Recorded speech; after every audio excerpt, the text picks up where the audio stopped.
100 anni l'Istituto Barbarino è una cosa molto importante per la città. Io ho pagato moltissime persone che volevano la città, che conosco parecchi, per cui non grande la cosa per la città. Ha dato veramente tanto a vari eccellenti, e anche non eccellenti, che hanno fatto la storia di Paolo. 100 anni sono tanti. E poi devo dire che i valori dell'Istituto Barbarino sono importantissimi, specialmente in questi periodi. Devo stare attento a parlare molto bene questa sera, e qui la mia logopedista non vorrei che mi bocciasse, per cui devo parlare piano, con calma, non solo lei si è nascosta per mezzo, per dire il piccolo problema che ho avuto nel passato. Per cui, a parte questo piccolo inciso, ha dei valori molto importanti la scuola, molto importanti, specialmente in questi periodi in cui ci sta un po' di odio, un po' di non siamo inclusivi, abbiamo un sacco di problemi, vediamo tutto nero. Penso che Barbarino abbia un ruolo importantissimo in questo senso, come comunità cristiana, come tolleranza, come inclusione, come veramente voglia di fare il sistema della città. È un istituto che vive nella città, e quindi è un grosso vanto, una grossa eccellenza come istituto come responsabile. Qualcuno è molto importante che conosco, l'ho amico da tanti anni, per cui so che sta facendo molto bene tutto qua. Ho avuto anch'io un piccolo periodo in cui sono stato in consiglio di amministrazione del Barbarino. Sono stati anni difficili ovviamente, perché sarò io, però è stato un lavoro per me essere in consiglio di amministrazione. Io ringrazio tutti quelli che stanno adoperandosi per l'istituto. Tutto quello che fate è veramente importante per la città di Padova, per la nostra comunità in termini di tutti i sensi. Ma la cosa che a me piace pensare di più è che è un istituto che dona tante certezze a Padova. Per cui grazie, complimenti, 100 anni sono veramente tanti. Lascio la parola ad Andrea Colaso, penso che Andrea deve dire qualcosa, giusto? E vi ringrazio.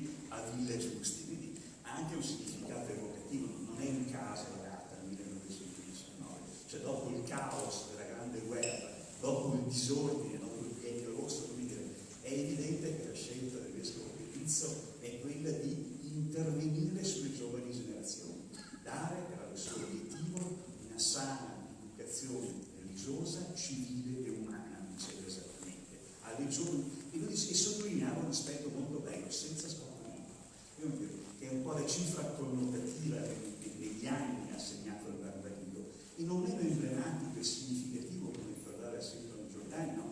La dimensione etica e culturale, il fatto di individuare proprio nella figura di un suo grande predecessore Barbarino il modo di riferimento dell'istituto, del Barbarino che per 33 anni era stato vescovo e che aveva lasciato una traccia indelebile creando il seminario vescovile, che lo ricordo, che rappresentava proprio la cifra di una volontà della diocesi di Padova di essere cosmopolita, aperta e inclusiva.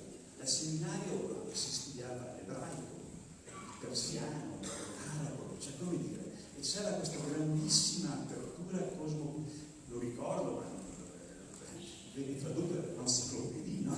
Come dire, cioè, il seminario rappresentava un'idea di apertura al mondo, ecco la scelta. E poi, l'ha detto benissimo il sindaco, quanti sono stati i momenti topici. Cioè, dopo la prima guerra, il momento più alto sicuramente, cioè, una forte connotazione, chiamiamola militare, ma una struttura importante, che il suo momento più alto sicuramente è il periodo resistenziale, cioè figure emblematiche, il pianto Monsignor Nero era lì, che svolgeva un ruolo importante durante la fase della clandestinità.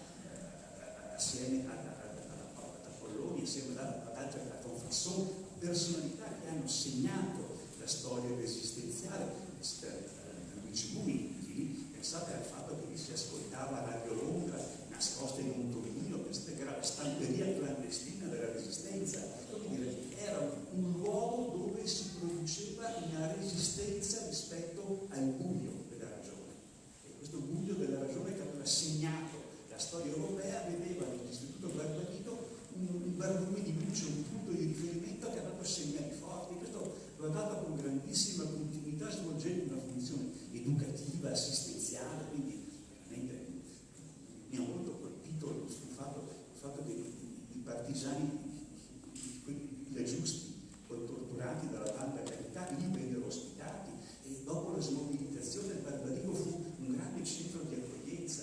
Pensate che nel maggio del 45 14.000 persone accolse e sempre nel 45 una notte vi dormirono 2.500 persone.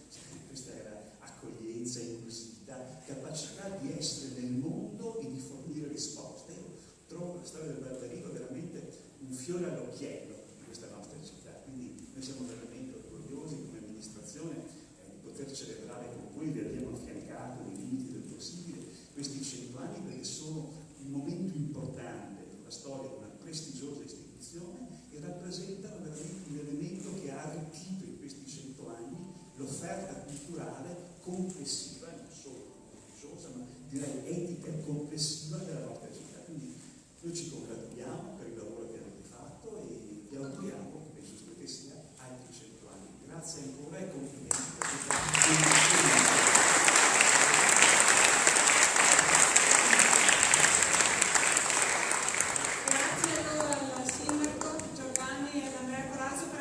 per questa sono richiamati altrove perché hanno altri compiti istituzionali. Buona serata. Allora, siamo qui questa sera appunto per raccontare i 100 anni. I 100 anni che sono racchiusi, sono diventati ricordi di carta, sono stati racchiusi in questo libro che appunto, dico 2 informazioni 2, è stato curato con il coordinamento e supervisione editoriale di Pamela Ferlin, il concept editoriale è di Aircustom Agency. La redattrice è Giulia Cupani, grafica ed illustrazioni Caterina Di Paolo e fotografie Michele Signorato. Quindi un grazie davvero perché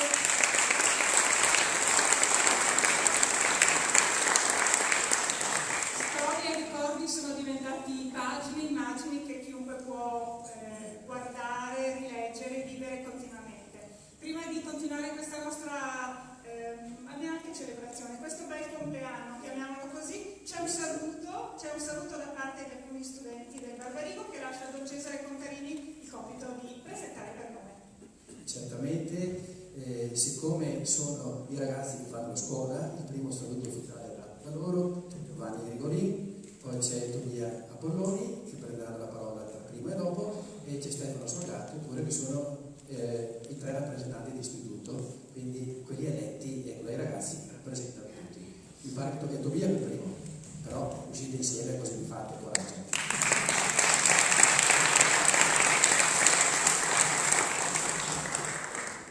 Ecco, buonasera a tutti. Sono contento di essere qui questa sera a portare il saluto dell'intero istituto, in particolare appunto del corpo studentesco che noi appunto rappresentiamo.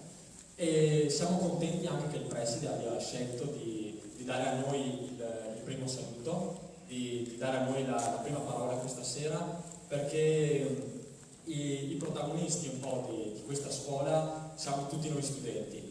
Siamo noi studenti perché dopo tutto il Barbarigo non si esaurisce negli stabili, negli edifici, nelle mura delle nostre classi, ma il Barbarigo siamo noi studenti, siamo noi docenti, siamo il personale di servizio che ogni giorno occupano gli ambienti della nostra scuola e si dedicano soprattutto con tanta dedizione a tutti noi.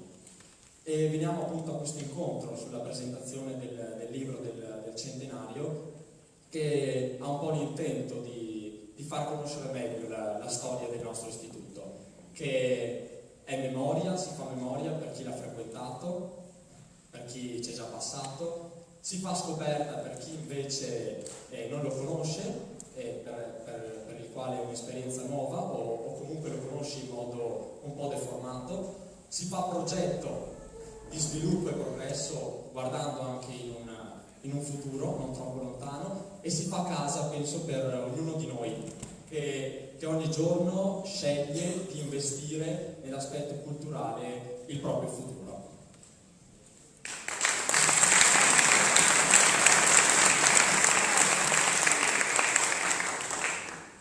Ecco, buonasera a tutti. Cosa dire? 100 anni di storia, un secolo, è lungo, è pesante,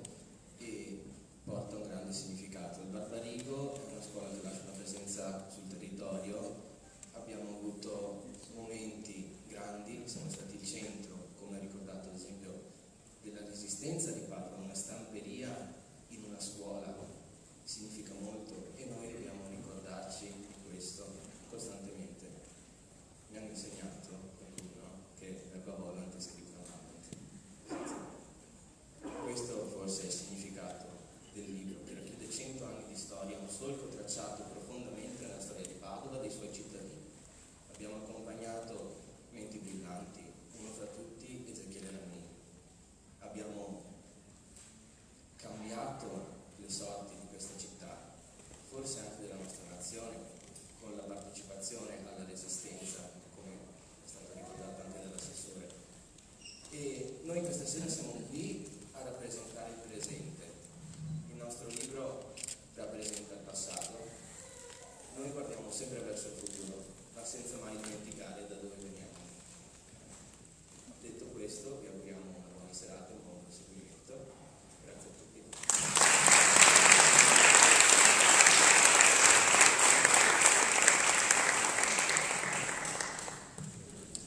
Ora, grazie appunto, questo è il Barbarigo di oggi e credo che prometta anche bene davvero, quindi grazie agli studenti.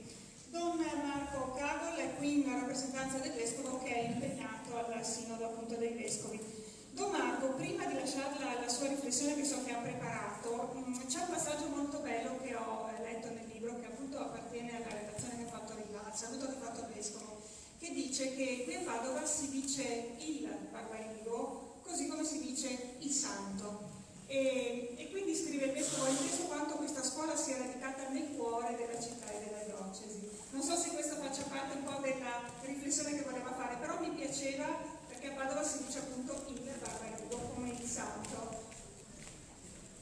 Beh, intanto buonasera a tutti. Tra l'altro non dovevo venire io, dovevo venire il vicario generale, che però è impegnato in un funerale ad Alano di Piave, per cui anche lui ha dovuto cedere a me, diciamo, il terzo ordine e il saluto. Però ecco, non voglio proprio essere, come dire, portare veramente di cuore anche l'affetto, la presenza, il saluto, il ringraziamento da parte di tutta la diocesi e del nostro Vescovo Claudio. Ringrazio veramente tutti voi per aver accolto anche l'invito a essere qui in questo momento, l'invito del Rettore e di tutto lo staff del Barbarigo. Ecco, ha parlato di cuore, ecco, io mi ero appuntato un'espressione. Il Vescovo è il Sinodo dei giovani, sui giovani anzi, e nei mesi scorsi, negli anni scorsi, appena arrivato ha lanciato l'iniziativa del Sinodo dei giovani della diocesi di Padova. Ecco, mi sembra che ci possiamo immaginare, ecco, un filo anche con lui in questo momento, perché se noi parliamo di Barbarigo, evidentemente, come ci hanno ricordato i nostri splendidi studenti, anche molto bravi, parliamo di giovani. E allora, tornando all'espressione il cuore, cioè che è nel cuore della città, traslo un po' l'espressione, dico, il Barbarigo è uno degli esempi, è una delle testimonianze che dicono che i giovani sono nel cuore della Chiesa di Padova, non da oggi, non solo dall'impulso che il Vescovo Claudio ha dato a questa attenzione ai giovani appena arrivato, ma noi possiamo dire almeno da 100 anni. Ecco, questa mi sembra una cosa molto bella, ecco, l'iniziativa del Vescovo Pellizzo di istituire il Barbarigo nasce per un'intuizione nei confronti dei giovani, quindi i giovani sono nel cuore della Chiesa. Questo è un po' il primo pensiero. Meglio sempre il filo, vi dico sui microfoni, perché quelli senza filo fanno sempre pasticci. E ecco, mi pare il primo pensiero, ecco, che voglio dire, che voglio condividere con tutti voi. Ne condivido anche un altro, e intanto anch'io ringrazio, che se non ci sono, il sindaco e l'assessore per essere stati qui, ringrazio anche il presidente della provincia che è appena arrivato, che è stato anche un alunno, no, del Barbarigo. E vorrei dire anche un secondo pensiero. È stato già detto che il Barbarigo è stato voluto nel 1919 dal Vescovo Pellizzo.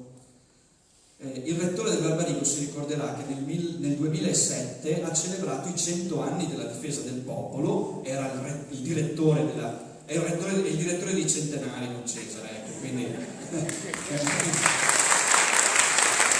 so il prossimo che potreste fare il centenario, ecco.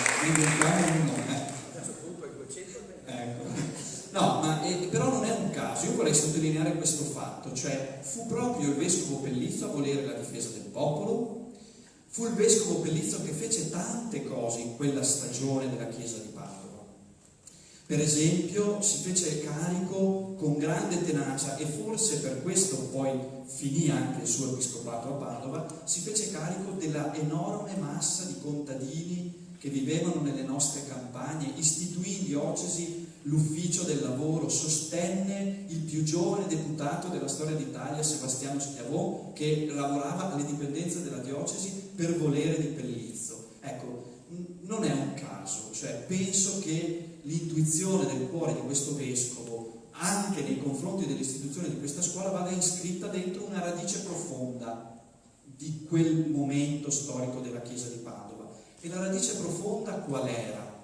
Era quella consapevolezza crescente in tutta la Chiesa, non solo nella Chiesa di Padova, sia nei vertici ma anche nella base, cioè nei cristiani, che il Vangelo non ha solo una valenza spirituale in senso verticale, cioè non ha una capacità di trasformazione solo della nostra relazione con Dio, perché ce lo rivela come Padre e ci rivela la sua misericordia per la salvezza della nostra anima individuale, ma il Vangelo ha in se stesso una grande potenzialità di trasformazione anche delle relazioni sociali, anche della società. Ecco, in quel momento della storia della Chiesa, un po' anche sull'onda così della prima enciclica sociale, c'è un grande movimento di consapevolezza. La Chiesa capisce in profondità, porta a consapevolezza che nel Vangelo c'è un grande potenziale di trasformazione della società. Allora, secondo me, iscrivere l'intuizione di costituire una scuola per l'educazione religiosa, etica e civile dei giovani meritevoli, come dice Pellizzo quando nel libro è ben documentato, quando istituisce questa scuola, ecco, va proprio compreso dentro questo quadro. E mi sembra che tutta allora la storia del Barbarigo possa essere letta anche senza dimenticare questa radice, cioè c'è la consapevolezza che il Vangelo non è solo un fatto religioso in senso stretto, in senso intimo, potremmo dire personale, ma è un fatto sociale, cioè ha una potenza di trasformazione della società straordinaria. E Pellizzo incarnò questa idea profondamente nella Chiesa di Padova. La difesa del popolo nasce anche per questo, ecco. E i frutti che tutti i 100 anni di Barbarigo hanno portato in termini di persone, in termini anche quel fatto che è stato ricordato prima della resistenza, forse il più evidente ma non è l'unico, sono proprio la testimonianza di questa forza, di questa convinzione profonda, in maniera anche direi molto laica, perché fare una scuola significa sostanzialmente investire nella formazione dei cittadini, nel senso di dire la Chiesa può contribuire a formare la coscienza dei cittadini, e questo è il segno di un modo di interpretare il Vangelo, ecco, veramente a tutto tondo. A volte un certo modo anche di sezionare la forza del Vangelo, di dire che il Vangelo è qualcosa che riguarda solo la dimensione personale e privata, ecco, tradisce in realtà la potenzialità del Vangelo. Queste intuizioni di allora, ma anche di molti vescovi e di molti altri momenti della Chiesa di Padova, a mio parere, ecco, dice questo. E credo che un augurio, anche che come Chiesa possiamo fare al nostro Barbarigo, alla nostra, uno dei nostri fiori all'occhiello, è proprio questo, di continuare con questa profonda convinzione. Formare i giovani, la coscienza religiosa, etica e civile dei giovani significa costruire la società del domani. Se la diocesi ancora, a volte anche con un po' di fatica, di trepidazione per le questioni magari economiche, di sostenibilità, e investe persone, e ha investito negli anni preti, persone, denari, risorse per quest'opera, è proprio questo, direi, la radice, la convinzione che effettivamente dal Vangelo in maniera molto laica può venire un bene anche per la società. E l'augurio, l'auspicio che io faccio, così anche forse anche la timida e umile richiesta, è la speranza, ecco, che il nostro territorio, la nostra città, ma ci è stato detto anche prima dal sindaco, possa sempre ben accogliere, ecco, questo sforzo, questo desiderio della Chiesa di proporsi come attore per la formazione della coscienza dei giovani, nella convinzione che forse qualcosa di bene, ecco, può venire per tutti. Un grazie ovviamente, e chiudo, anche a tutti coloro che operano dentro la scuola, insegnanti, operatori, eccetera, a partire dal rettore ovviamente, perché voi avete un privilegio come educatori. Nel Vangelo è molto chiaro, Gesù dice che chi fa fruttare i propri talenti, il Signore lo premia, Dio lo premia. Ma chi è educatore non solo fa fruttare i propri, ma aiuta altri a far fruttare i loro talenti. Quindi sicuramente, oltre alla gratitudine così molto semplice che può venire dalle mie parole, sicuramente ci sarà una ricompensa moltiplicata a X per tutto quello che fate per i nostri giovani, per i nostri ragazzi. Grazie e buon centenario.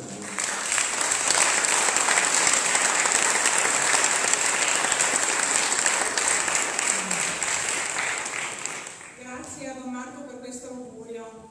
Arrivato ora lo chiamiamo subito il presidente della provincia di Nocciarazzo, che come appunto avete sentito è un ex allievo del Bardaligo, che spero ci regalerà una riflessione, un ricordo o quello che desidera.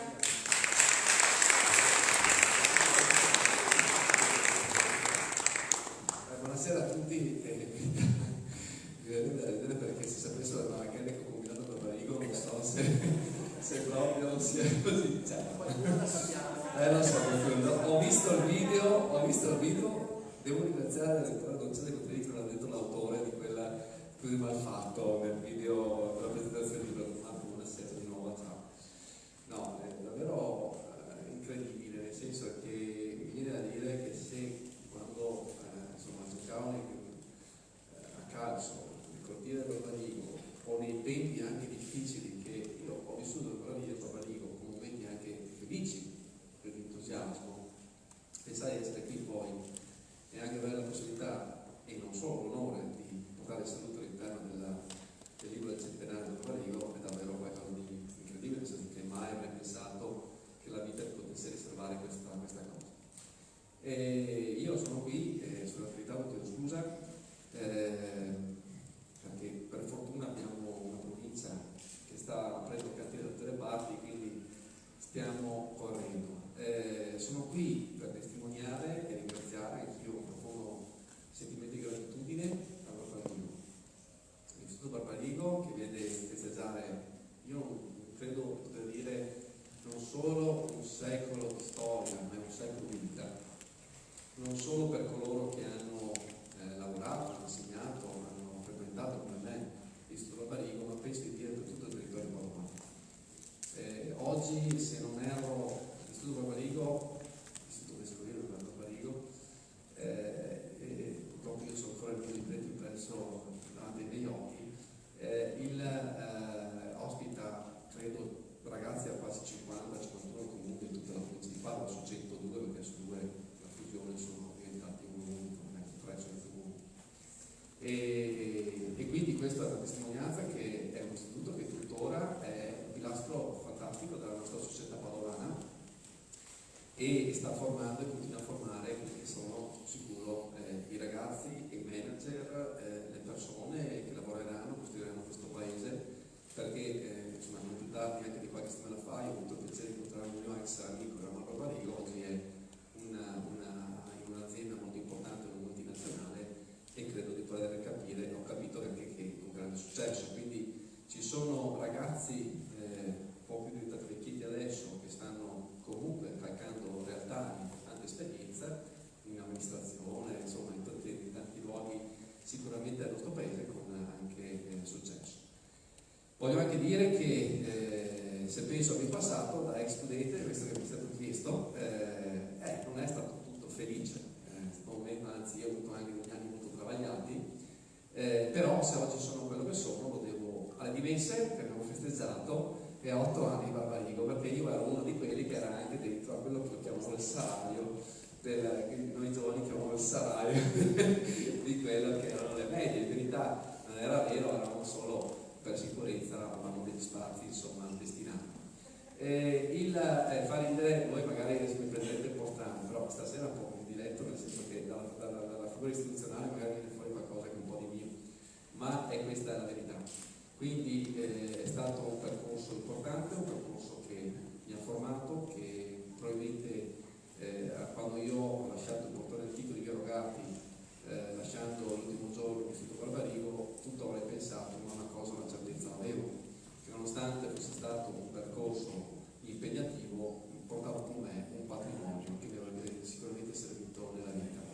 E questo oggi credo di poterlo testimoniare, nel senso che sono quello che stiamo facendo, quello che è l'impegno quotidiano, sta riservando esperienze, per cui se oggi credo di poter dire, spero, siamo riusciti a dare un contributo alla nostra cittadinanza, lo devo sicuramente a ciò che Barbarigo, chi mi ha insegnato, chi mi ha formato, chi mi ha cresciuto negli anni, mi ha donato. E quindi un grazie per quello che è stato fatto anche per me, per la mia famiglia.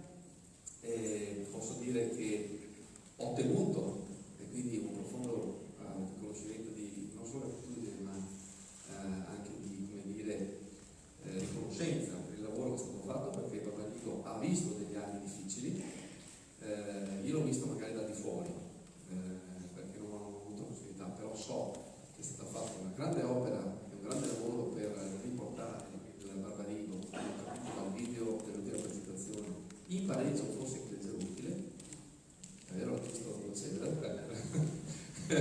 cosa che non era così semplice, e credo di poter dire che se i genitori oggi continuano a portare al Barbarigo i propri ragazzi, significa che oltre ad esserci una formazione di professionalità, di valori cristiani, in ambienti curati, sicuri, e che possono sicuramente dare serenità e forza a quei ragazzi che saranno domani cittadini del domani. Quindi grazie, posso solo augurare anch'io almeno altri 100 anni di successo a Barbarigo, spero con qualche paio di citati in meno, ma con qualche vent'anni in meno, però insomma sono anche queste esperienze che si ricordano e che di fatto fanno grande un istituto che di fatto ha fatto Paola grande sicuramente in Italia, ma anche nel mondo. Grazie a tutti.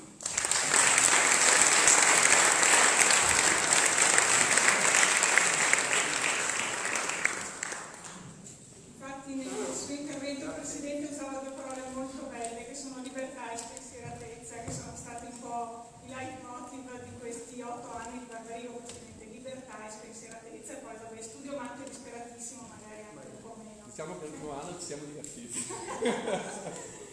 Proseguiamo questa nostra serata. Le scuole, l'oggi, il ieri, il domani per le scuole paritarie. Con noi la Presidente della Fine Nazionale Virginia Kaladic, che accogliamo con un applauso.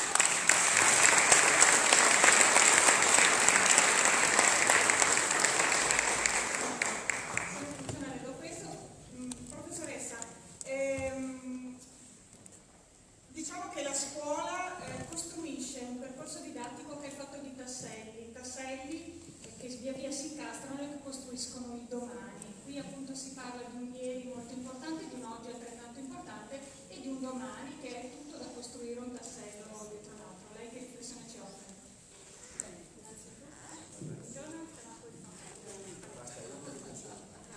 Innanzitutto sono molto felice di essere qui perché celebrare 100 anni di una presenza di scuola in una realtà come quella di Padova è un evento importante.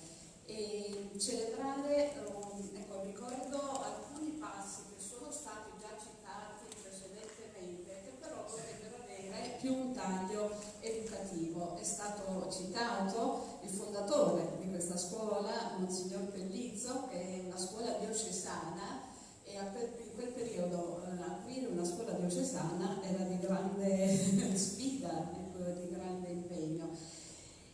E al di là dei fatti storici che sono stati ricordati molto importanti, io vorrei sottolineare alcuni aspetti che riguardano la rilevanza di una proposta educativa fatta al territorio. E si legge anche nel libro originale e ricco che è stato predisposto, che è stato un intento, quello di Monsignor Pellizzo e della diocesi tutta, di rispondere alle famiglie che chiedevano di poter educare i figli alla luce dei valori cristiani.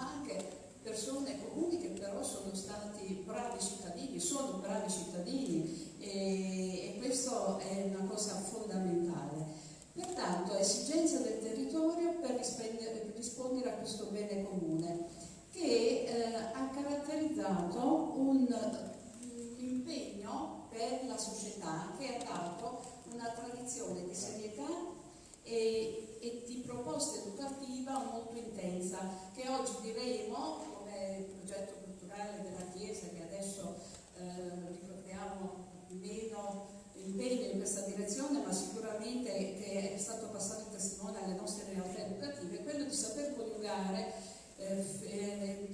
nei percorsi cultura, fede e vita, e come nell'ordinarietà del fare scuola, nella proposta dei contenuti, perché non sono i nostri progetti che fanno le scuole, ma sono le persone che nel loro agire quotidiano sanno trasmettere, sanno accompagnare i nostri giovani in questo cammino, che è un cammino di discernimento, di accompagnamento, di attenzione e di stare in punta di piedi, ma esserci.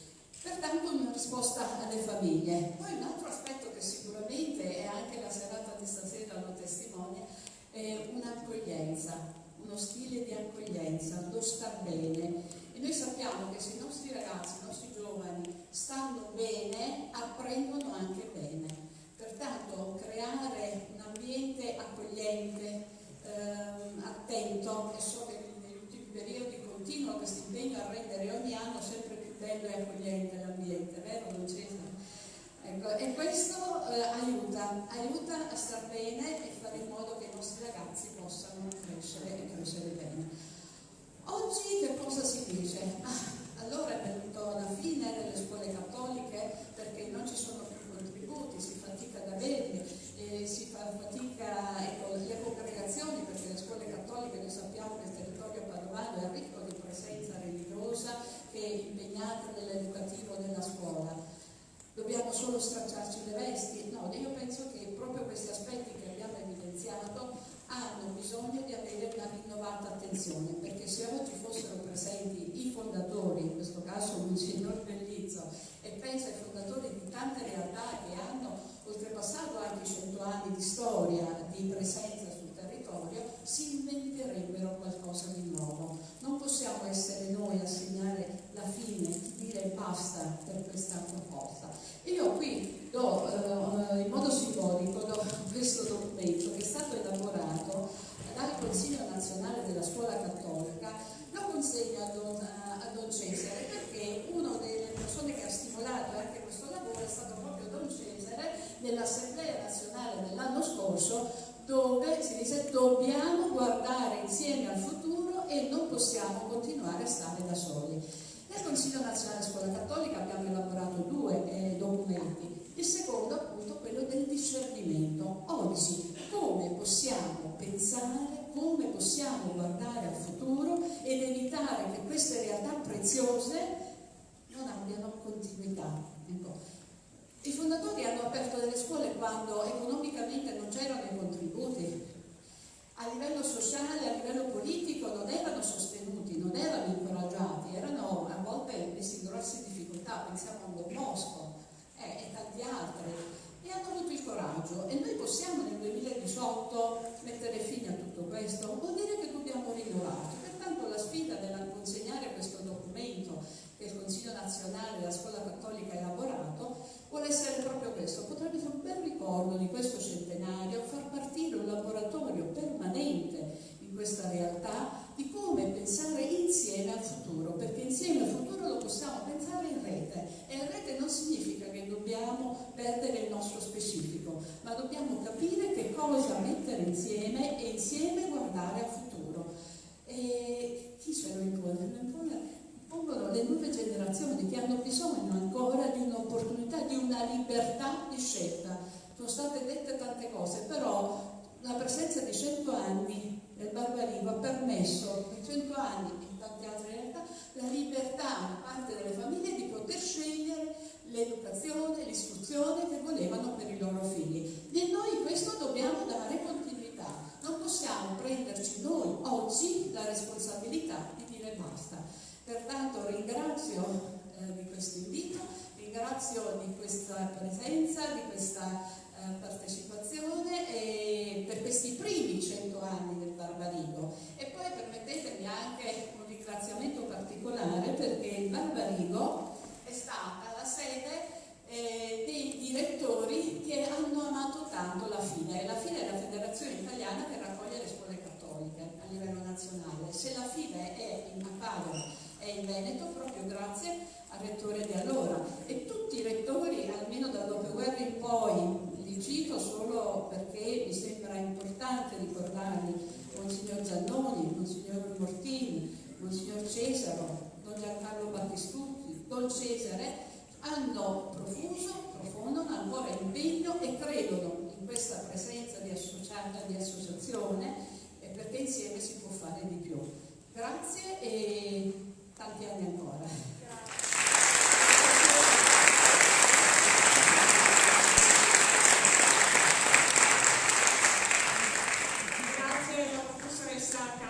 Adesso ovviamente la parola al padrone di casa, tra virgolette. Da 10 anni è un bel anniversario, 100 anni di Barbarigo, ma anche 10 anni di rettorato di Don Cesare Contarini.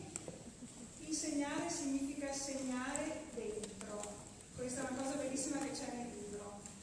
Secondo te?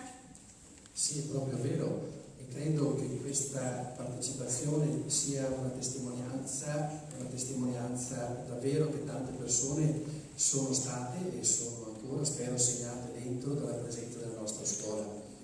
Parlare dopo 7 altre persone che hanno già introdotto significa aver già mangiato almeno 3/4 dei contenuti che volevo dire come saluto. Allora io intanto dico grazie a tutti per la presenza così numerosa e anche qualificata, che ci onora, ci gratifica, ci fa molto piacere, e vi confesso, una delle prime acquisizioni mie di questo centenario è che Barbarigo non finisce di sorprendere me per primo. Io continuamente resto sorpreso, felicemente sorpreso di tante attestazioni di stima, di affetto. Io ho fatto 8 anni là dentro, ma giorno e notte per tanti, c'è alcuni che venivano dalla provincia lontana, no? Mi 9 perché ho fatto anche la preparatoria quando siamo prima della scuola media unificata, eccetera, no? E il ricordo di alcune persone che hanno segnato dentro, chiaramente c'è sempre un rettore davanti che rappresenta un'epoca, ma insieme con lui ci sono 20, 40, 60, 100 persone o più che lavorano. Io in questo grazie che arriva alla mia persona voglio sicuramente accomunare tutti quelli che adesso lavorano, che hanno lavorato in questi anni ultimi con me, ma anche prima con tanti altri. Io sono profondamente convinto che se la scuola può andare avanti al meglio possibile è solo se fa squadra, cioè se ci si trova insieme attorno a qualche progetto. Si può anche litigare su alcuni aspetti, non essere d'accordo, ma poi cercando una sintesi e una tranquillità di lavoro quotidiano è più facile fare bene e far bene quello a cui siamo chiamati. Do soltanto una spiegazione di questo libro articolato, diverso dal solito, se volete anche elaborato in maniera non tradizionale, tanto che qualcuno mi ha detto ma cosa fate, eccetera, no? Ma ancora di più a tutto il programma del centenario. Questo ormai è il 4º evento, ma ce ne sono almeno il doppio ancora da fare, no? Perché ci interessa dire alla nostra città, al nostro territorio, il Barbarigo c'è stato, ha fatto, ma c'è e cerca di fare ancora. E quindi siamo convinti di avere ancora qualcosa da dire e molto da fare per il bene dei ragazzi. Una parola che noi in questo anno mettiamo sempre davanti è futuro.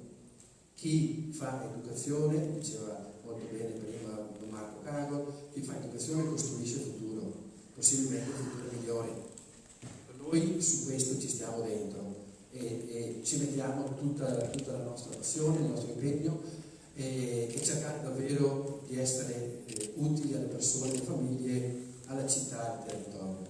Non vi nego il peso che sento, soprattutto in occasioni come queste, in cui si mette alla luce positivamente tanto bene fatto, dire ma noi siamo capaci.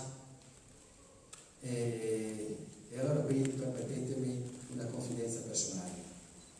E poi passo la parola a due professori testimoni della storia del Barbarigo. La confidenza personale è questa. Nelle ultime settimane della sua vita su questa terra, in questa città, il vescovo Franceschi ha fatto tanti incontri personali, ci mandava a chiamare tante persone, preti e laici. Io a quel tempo insegnavo italiano, latino e greco a Barbarigo e facevo l'assistente dei giovani di Azione Cattolica, assistente diocesano, e qualche altro dettaglio in più, perché la mia vita è sempre stata con almeno 2 incarichi o 3, ma va bene così, vuol dire che si può fare. E il vescovo con filo di voce mi dice: Cesarino, mi chiamava così, Cesarino, sento che fai bene con i giovani e a scuola, il Signore ti indicherà la strada. Poi ho insegnato un po' di anni, convinto alla fine di andare a fare il parroco vicino ai colli, che mi piacciono tanto, ci sono andato sotto, insegnare il seminario. Invece c'è stata la sorpresa di andare alla difesa del popolo, che mi è stato citato prima. Alla fine dei 16 anni di direzione della difesa del popolo, il vescovo avevamo già concordato che andavo in parrocchia a fare il parroco. Mi avevano già dato anche un nome. Pasqua del 2009, io ho fatto il triduo pasquale pensando l'anno prossimo sarò lì a fare questo. Dopo qualche giorno mi dicono: guarda, mettitela via perché c'è un'altra setta. Bravo il parroco, dove sta fermo l'anno, non si muove. E invece un mese dopo il vescovo Antonio mi dice: guarda, c'è bisogno di andare a Barbarigo, è il tempo di cambiare, e quindi abbiamo pensato a te. E io in quel momento, in quelle ore, perché mi ha dato poco tempo per decidere, mi hanno promesso che stavo pochi anni, ma non so se 10 sia il minimo consentito, ma non li contiamo più. E in quegli anni, in quei momenti, io ho pensato proprio a quello che mi aveva detto il vescovo Franceschi, no? La scuola è mettere insieme, cioè fare il rettore, mettere insieme la scuola e i giovani. E voglio dire che finora sono contento di aver detto sì quella volta e andiamo avanti altri più di 10 anni o quello che servirà. E adesso passo volentieri la parola a chi tocca dopo di me, perché sono già pronti e scapitati.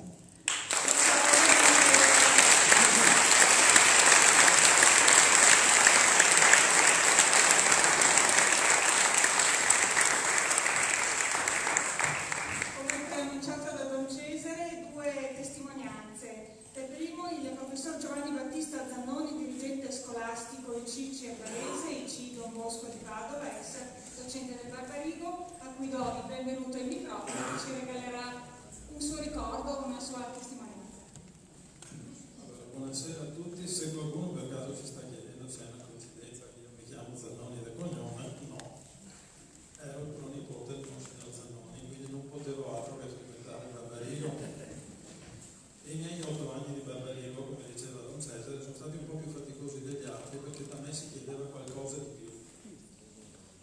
Perché i primi anni sono stati fatti quando Monsignor Zannoni per me, lo zio Don Antonio, era vivo. Quelli dopo dovevo dimostrare che quello che facevo non era merito del Monsignor Zannoni, ma era farina del mio sacco.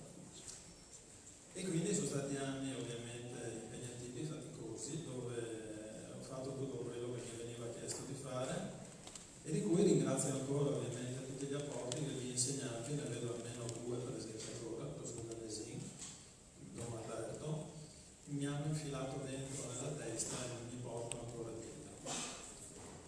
Finito di fare l'alunno, dopo laureato, mi sono ritrovato a fare l'insegnante del Barbarigo, perché per strani motivi Monsignor Motin aveva bisogno di un supplente di matematica, aveva bisogno di chi gli tenesse il doposcuola delle medie, invece di pensare a qualcun altro ho pensato a me. Ovviamente questa cosa ricalca quanto tutti i rettori del Barbarigo hanno fatto, cioè che andavano a scegliere gli insegnanti che volevano venire venissero a insegnare il Barbarino. E che è una bellissima cosa, perché vuol dire mutuare con loro un'esperienza di vita e non avere, come faccio io, che adesso faccio il preside della scuola statale, avere insegnanti che mi arrivano per punteggio, per chiamata di altri, e con i quali io continuo a fare il mio campionato ogni anno, però la squadra me la fa da un'altra e quindi li alleno ogni volta. Come li alleno? Li alleno con le idee che mi sono state date facendo l'insegnante di Barbarino. Essendo l'insegnante di Barbarino, io ho trovato che i miei insegnanti mi hanno fatto da tutor, ma senza dirmelo che erano nominati dal collegio docenti. Me li trovavo di fianco, me li trovavo con Soldanesini, con Alberto o altri che adesso non ricordo, e ci prendevano sotto la loro ala protettiva e dicevano fai così, fai colà, fai questo, fai quello. E con questo ho fatto per un paio d'anni l'insegnante al Barbarigo. Mi sono poi sposato con un insegnante del Barbarigo che è seduta in prima fila, che ha fatto anche lei 3 anni del Barbarigo, e le nostre figlie fanno degli insegnanti, maledizione della famiglia forse, oppure casualità, ma penso anche scelta di vita, ma anche scelta di modo di operare. Finita l'esperienza del Barbarigo, per tutta una serie di cose mi sono ritrovato nella scuola statale dove ho insegnato matematica per 25 anni. Ma insieme a me, tanti in quegli anni, dall'84-85 in poi, sono andati a fare gli insegnanti della scuola statale.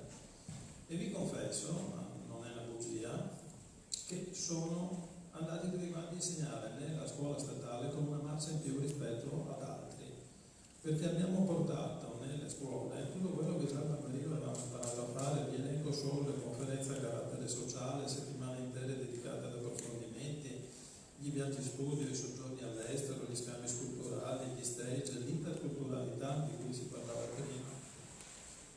Io poi sono capitato in una scuola, deve essere ovviamente la Nemesi, avevo rifiutato ai miei tempi gli inviti calienti di Don Flaviano di imparare a suonare il flauto. Avevo ceduto a un verde campo da tennis inglese che mi appassionava di più del flauto. Dopo ho riparato facendo diplomare al conservatorio 2 figlie. E lo studio dello strumento musicale per me poi è capitato a fagiolo, perché sono andato a fare il vicepreside e poi dirigente scolastico preside, sempre scuole di indirizzo musicali. E già erano ovviamente bagagli che portavo dentro e che qualcuno mi aveva insegnato, in questo caso Dottoriano, con la musica ci dava quella marcia in più. Potrei continuare con tutta una serie di altri esempi per dire, come tanti hanno detto prima, che quello che il Barbarigo faceva prima noi siamo arrivati a farlo dopo. E ovviamente questo, poi riprendo le parole della professoressa Kalsic, in una scuola fatta bene, seria, legata alla persona, legata a produrre cittadini di domani, che non è fatta urlando, mandando tweet, social network o altre cose, ma soprattutto con una dose quotidiana di impegno serio, coerente e responsabile che tutti quanti gli attori fanno a beneficio delle future generazioni. Sembra quasi che chi ha parlato prima di me si sia messo d'accordo con me, oppure siamo venuti fuori dalla stessa cucina e quindi le idee sono quelle. Questo conferma ancora di più la validità delle proposte educative che vengono fatte. A me da un po' di giorni ronzava nel cervello una serie di parole che non riesco a mettere in fila per bene. Provo a spiegarmi. Subito dopo la fine della seconda guerra mondiale, quando Barbarigo era un'ospitalità, fucina e tutta una serie di cose, si affermava che dentro Barbarigo si doveva ricominciare ad educare alla libertà. Una generazione che era cresciuta non nella libertà doveva riprendere in mano e imparare ad educarsi alla libertà. In quegli anni, come diceva la professoressa Kalsic, invece parte anche la FIDE che comincia a parlare di libertà di educare, dove ogni scuola poteva fare la sua proposta culturale e lì trovare ovviamente il fermento delle persone che, arrivati al 2018, io credo che di libertà di pensiero, di agire, di fare, di parlare, anche a proposito, qualche volta ce ne sia fin troppa. Per quanto riguarda l'educazione, comincio ad avere qualche dubbio. Don Giulio Osto, domenica, quando ha predicato, commentava la prima lettura dicendo: ormai tutti chiedono la salute, pochi chiedono la sapienza. Forse dovremmo pregare che sapienza ed educazione arrivassero a noi, magari alla salute ci pensa la Madonna della Salute. Io sono veneziano, anche mi vado a mettere la candela ogni anno. Allora credo che per l'educazione, che non ci dimentichiamo che vuol dire tirare fuori, promuovere, vuol dire educare, ovviamente in questo periodo, educare se stessi, sviluppare le nostre attitudini, la nostra sensibilità, a educarci meglio tutti quanti, tirare fuori quello che di meglio c'è da ognuno di noi e quindi dai ragazzi in questo ambiente di libertà.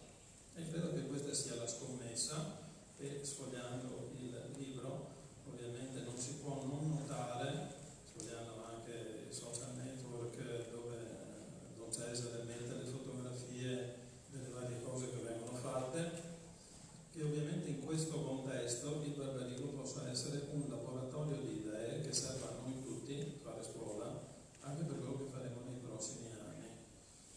Ecco. Per quanto riguarda il libro, le ultime due parole sono che invidio molto Don Cesare, che è riuscito a fare questo libro per i 100 anni del Barbarigo, non perché io voglia fare un libro per i 100 anni di qualche istituto complessivo, perché ne ho passati fin troppi per dover mettermi a scrivere. Ma scrivere un libro di questo tipo vuol dire fare la storia, il presente e il passato, la proposta educativa della scuola. Io invece faccio un POF, un PDOF, un PDM è un'altra cosa. Per i non addetti ai lavori, la scuola statale è ricchissima di sigle, ma ahimè povera di contenuti qualche volta, anche perché se le persone cambiano sempre, i contenuti che vanno avanti, oppure come succede adesso, siamo noi dirigenti in medaglia quelli che servono e tra poco magari ci mandano anche via. Ecco, allora sicuramente un libro di questa portata ha un'altra dimensione rispetto ai documenti che facciamo noi. I nostri sono documenti dovuti alla cultura dell'adempimento, i vostri invece sono dei documenti che sono dovuti alla cultura dell'educazione, per cui mi complimento per chi l'ha fatto, la mia invidia è per non poter fare una cosa del genere in futuro. Grazie. Anche noi siamo dedicati agli adempimenti.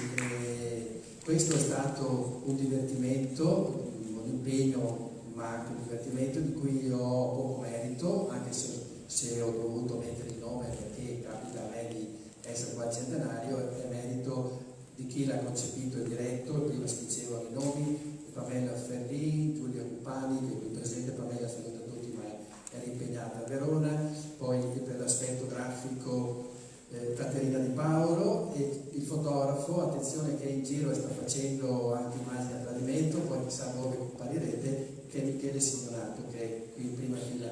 Il nostro fotografo ufficiale, diciamo, è il Radames Violotto, che stavolta è entrato senza emozione qui dentro. L'ultima volta ha presentato il suo libro e quindi è tutta un'altra cosa. E Daniele Mondapizio, l'altro che è in piedi, il giovanotto lì, è quello che ci cura tutta la comunicazione. Lui produce video, ugualmente anche foto, e poi assembla tutto per curare insieme, ecco, appunto la nostra comunicazione. Adesso un altro ricordo, un'altra riflessione del professor Giovanni Silvano Ordinario di Storia Moderna dell'Università di Padova, che accogliamo con un applauso.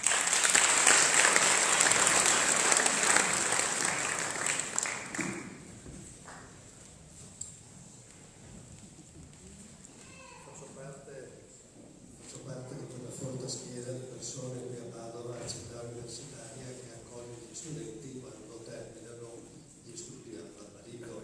Io non conosco i miei studenti, sebbene ne abbia ogni anno diverse centinaia, perché in università, ahimè, manca almeno alla triennale un rapporto umano. Non conosciamo nomi, cognomi, non sappiamo nulla, insegniamo, dopo si fanno gli esami e lì finisce il rapporto, se non con quelli che in qualche modo poi continuano. Io sono d'accordo con te, Cesare, questo mi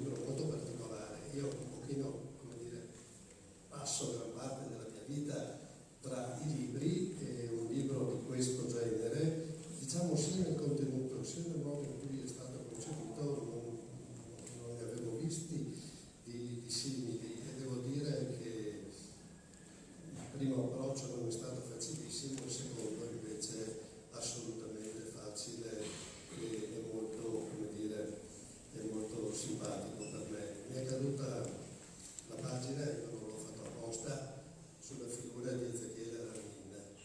Io ho fatto le scuole medie con un fratello di Ezechiele che si chiama Filippo, che non ho più visto da allora, quindi stiamo parlando veramente di preistoria, ma io conoscevo Ezechiele perché lui faceva il liceo classico, io penso di aver, forse un anno prima di lui o un anno dopo di lui, insomma ci siamo venduti dei libri, peraltro avevamo la stessa parrocchia, San Giuseppe a Padova, quindi ci si frequentava. Naturalmente parlare di lui è un impegno troppo grande del quale io non sono assolutamente capace, ma noi tutti sappiamo dove, come ha donato la sua vita. Allora, se facessi lo storico, parlerei a lungo di Don Luigi Pellizzo, ma siccome mi pare che molti lo abbiano già fatto, lasciamo stare il grande vescovo Pellizzo. E io vorrei dire una cosa che forse non è ancora stata detta. Una scuola, qualsiasi scuola, ma io parlo di questa, della mia scuola, è prima di ogni altra cosa l'incontro di un ragazzo con un professore. E allora qui, a questo proposito, avrei tante cose da dire. Non parlo dei presenti perché non posso parlare di Don Alberto perché è qui, ma posso parlare per esempio, dire mezza parola di Nello Bellini.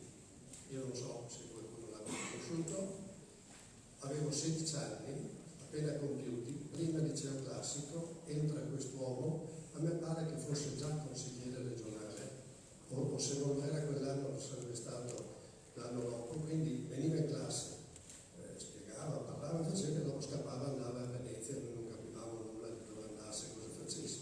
Comunque era un uomo piuttosto impegnato. È stata un'esperienza della vita, perché come lui ha avvicinato noi ragazzetti 16 anni, cioè non sapevamo nulla del mondo delle cose, 16 anni allora erano veramente l'età dell'innocenza e della fanciullezza. E quest'uomo che dopo 3 giorni che ci conosce dice: guardate ragazzi che voi dovete leggere la storia della Chiesa di Daniel Rox, cosa che tutti noi abbiamo fatto perché si scherzava poco, su queste cose si scherzava poco. Io vi assicuro che è stato un impegno talmente, come dire, oneroso sulle nostre spalle che poi l'università, per me e sono sicuro per molti altri, è stata, non dico semplice, ma relativamente semplice. Ricordo il professor Pozzo che ci dava del lei. Insomma, io sempre a 16 anni avere vicino il professore che dice lei parli di, insomma, faceva una qualche impressione. Ma lasciatemi dire una parola su un altro docente che era già anziano allora ed era Don Giovanni Apolloni. Ahimè, insegnava matematica e fisica, quindi a noi del liceo classico insomma non era proprio l'insegnamento che seguivamo con maggiore entusiasmo, però avevamo tutti capito che quest'uomo aveva avuto alle spalle una storia personale di impegno non solo religioso ma anche ideologico e politico, direi, molto importante. Noi non eravamo, io parlo per me, non ero consapevole di questo, l'ho imparato dopo studiando e l'ho imparato guardando e leggendo questo libro. Devo parlare pochi minuti, quindi mi avvio già alla conclusione. A me è interessato molto quello che la professoressa, io mi dimentico il nome, sa, ma ecco, perché sono d'accordo storicamente, nel 1919, mettersi a fare una scuola diocesana cattolica è davvero un'impresa. Cioè la dirigenza, le elite al potere dal Regno d'Italia in poi questione romana, lasciamo stare queste cose, ma la dirigenza, la formazione culturale della dirigenza italiana dal 61 in poi è una dirigenza laica, ma nel senso brutto della parola, deteriore della parola, perché tu hai detto questa è una scuola laica, non bisogna non essere religiosi, l'ha detto lei, scusi, ecco, non bisogna non essere religiosi per essere laici. Io sono religioso, non sono laico, non solo come Stato, ma come pensiero, indipendenza. Ecco, quindi nel 1919 è stata veramente un'azione, probabilmente, non so se uso una parola a sproposito, quasi profetica, che oggi la Chiesa di Padova e qualche laico ha sulle spalle, e non è una cosa proprio da ridere, è una cosa che ci fa un po' riflettere. Allora, vorrei dire questo, no? Me lo dico soprattutto ai più giovani. Noi siamo abituati a pensare che tutto ciò che viene posto in essere da un'amministrazione pubblica, sia la provincia, il comune, la regione o lo Stato, sia un bene pubblico. E questo ci sta. Ma ricordiamoci sempre che anche una realtà privata, come una scuola privata, come un ospedale privato, come un'università privata, lavora sempre e comunque per produrre, per mettere sul campo beni pubblici. Noi facciamo tutti, ognuno al nostro livello, formazione ed educazione. Che lo si faccia, come dire, stipendiati dall'amministrazione pubblica o stipendiati dall'Istituto Barbarigo, così, questo cambia davvero poco, è davvero piuttosto irrilevante. Cioè abituiamoci a pensare che anche il privato può, e anzi nella migliore delle sue espressioni, pone in essere sempre beni pubblici. E ciò che il Barbarigo ha fatto in questi anni, è esattamente questo. Ha educato me e con me migliaia di persone. Un ultimo ricordo, proprio un ultimo ricordo. Quando era rettore Monsignor Montina, io non ricordo esattamente l'anno, sì, ma insomma forse qualche anno, ecco, io ricordo che in classe, lo dico con molto rispetto, c'erano molti poveri. Lo dico con molto rispetto, non lo dico. Allora, io capivo molto poco allora, forse anche oggi, ma insomma avevamo comunque capito, tra noi un pochino più fortunati, i padovani, no? Del centro di Padova, avevamo capito che al Barbarigo c'era spazio anche per chi non poteva permettersi di pagare la retta, che peraltro in quegli anni era molto bassa. Allora, questo sì mi fa riflettere, perché questa è veramente un'offerta educativa, formativa, di incontro davvero per tutti, soprattutto per chi non può permettersi, per esempio, la retta o di venire a Padova al Barbarigo o di andare a San Raffaele a Milano a fare l'università. Questa è una cosa importante che io ricordo nel mio piccolo cuore, perché ormai ho tanti ricordi, ma non ho grandi nostalgie, ho molti ricordi ma non ho nostalgie, pochissime nostalgie, che mi porto dentro. Lo vedo anche in università oggi, no? C'è spazio, diciamolo pure, saremo anche un paese un po' alla deriva, ma anche in università oggi c'è spazio anche per chi ha difficoltà.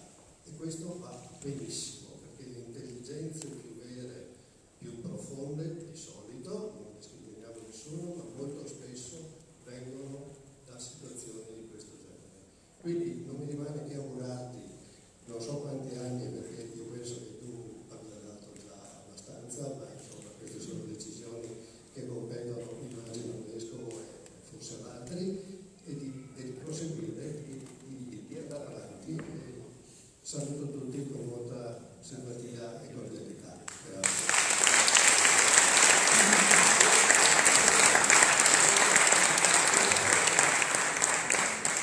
Grazie al professor Silvano. Allora siamo arrivati alla fine.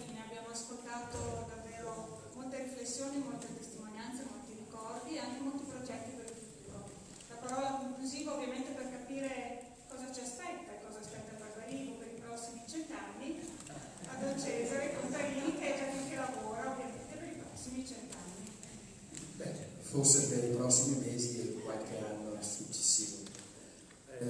Intanto grazie davvero di nuovo a tutti quanti per la presenza, per gli interventi, per la partecipazione. Questo è un incontro senz'altro non accademico, ma di famiglia, oserei dire, e di questo sono davvero molto grato.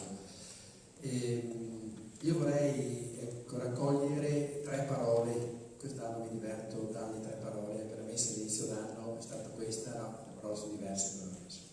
Allora, una parola che a me è sempre pesata, perché non sono mai riuscito a darle il peso giusto, la parola eccellenza.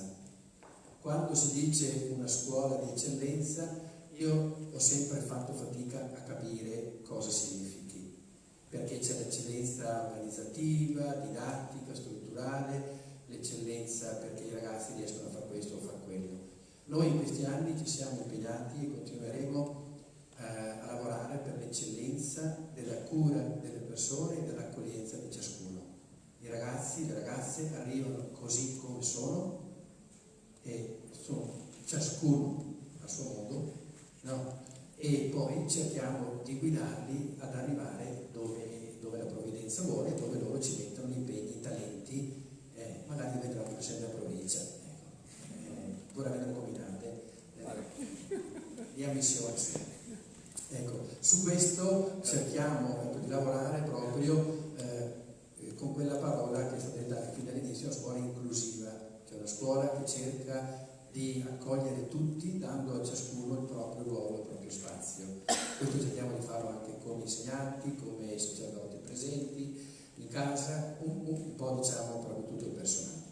La seconda parola che portiamo anche nei nostri scritti, nel solito nostro magazine fino all'ultimo fatto, eccetera, è futuro o innovazione.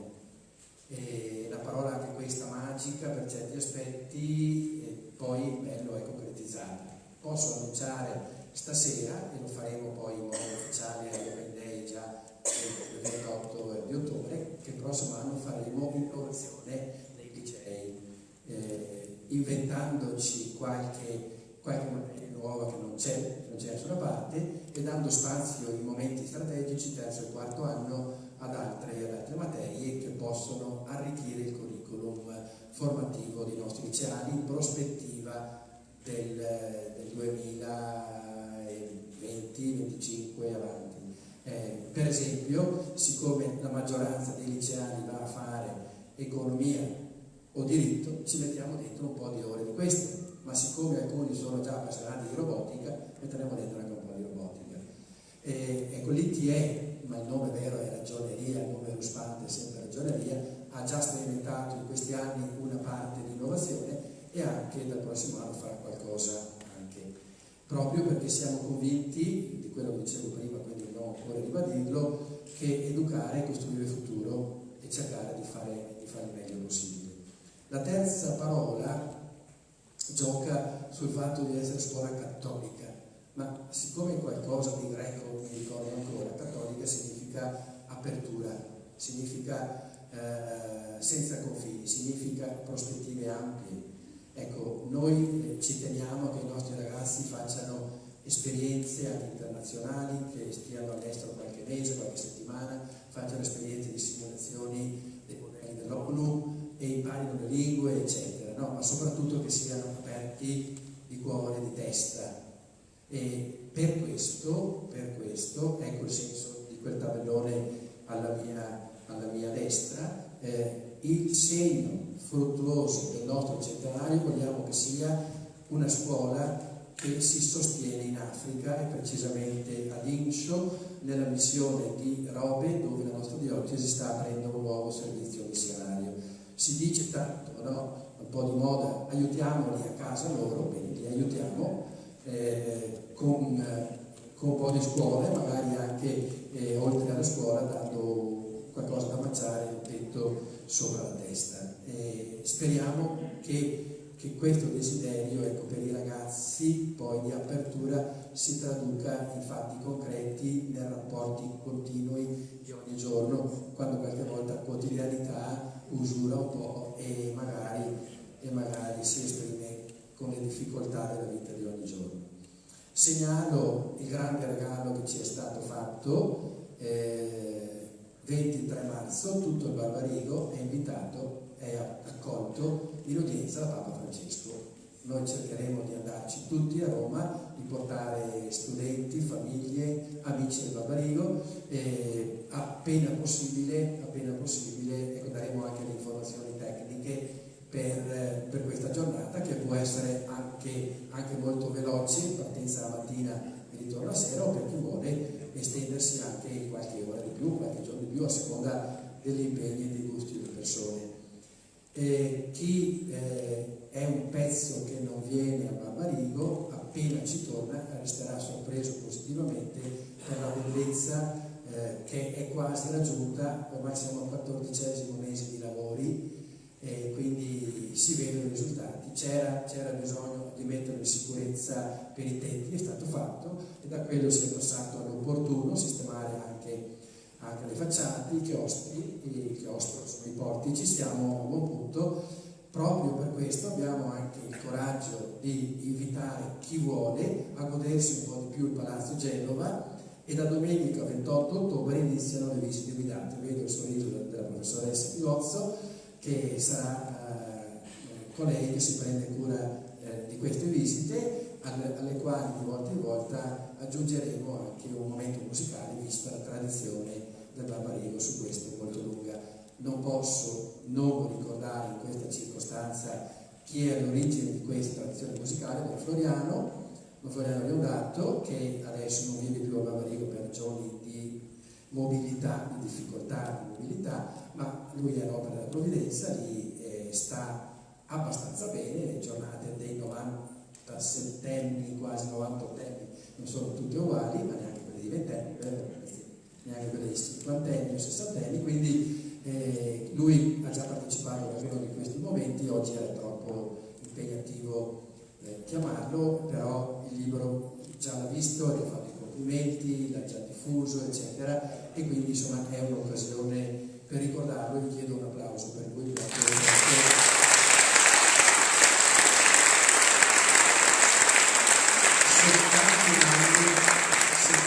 anni di Barbarigo. Io ogni anno scolastico che cominciavo dicevo: Don Floriano, solo il Padre Eterno è stato sul posto per lui di te. 70 anni di Barbarigo, dal 46 al 2017. Sono contento che siano presenti anche alcuni degli ex allievi che sono rappresentati in questo volume, da Marco Canella alla Chiara Pece, presidente dei nostri ex allievi. Spero di non dimenticare nessuno, e casomai poi farò ammenda in privato. Basta, io ho già attediato che basti, e allora per me solo ancora un grazie di cuore a tutti per la presenza, per l'amicizia, e quando passate in via Rovato, via Seminario, venite pure a trovarci, che ne vale sempre la pena. Arrivederci,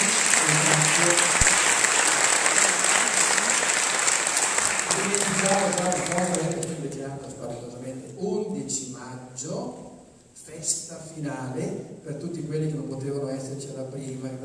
11 maggio, festa finale, vuol dire una bella celebrazione in cattedrale per dire grazie al Signore per il nostro vescovo Claudio, e poi tutti al Barbarigo vedremo a fare, che i ragazzi hanno voglia di fare meraviglie, hanno detto, anche quelli che fanno gli esami dopo 40 giorni faranno qualcosa di meraviglioso.